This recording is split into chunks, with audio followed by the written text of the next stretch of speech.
আজকে এলাম আমার দিন শেষের গল্প শোনাতে আপনাদের সাথে। এই যে সন্ধ্যাবেলা আমি অফিস থেকে বেরিয়ে পড়েছি আর ওয়েট করছি হাসব্যান্ড আমায় পিক করে নেবে। কি মারাত্মক ট্রাফিক থাকে এই সন্ধ্যাবেলাটার। আর এই হলো পাটুলির দি ফেমাস ট্রাফিক, যেখানে দাঁড়াতেই হবে।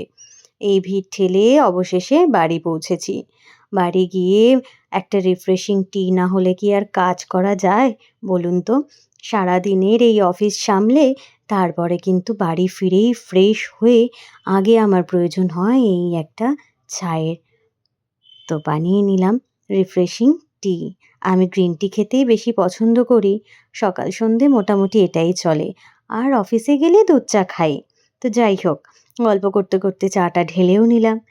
এরপরে একটু চা খেতে খেতে হাসব্যান্ডের সাথে ওই সারাদিনের গপ্প আর কি।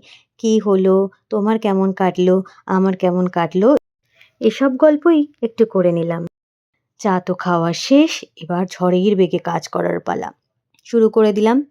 এই জামাকাপড়গুলো কেচে একদম রেডি ছিল, শুধু গুছিয়ে ওয়ার্ড্রপে তোলার পালা। হয়ে গেছে, এবার যাব রান্নাঘরে।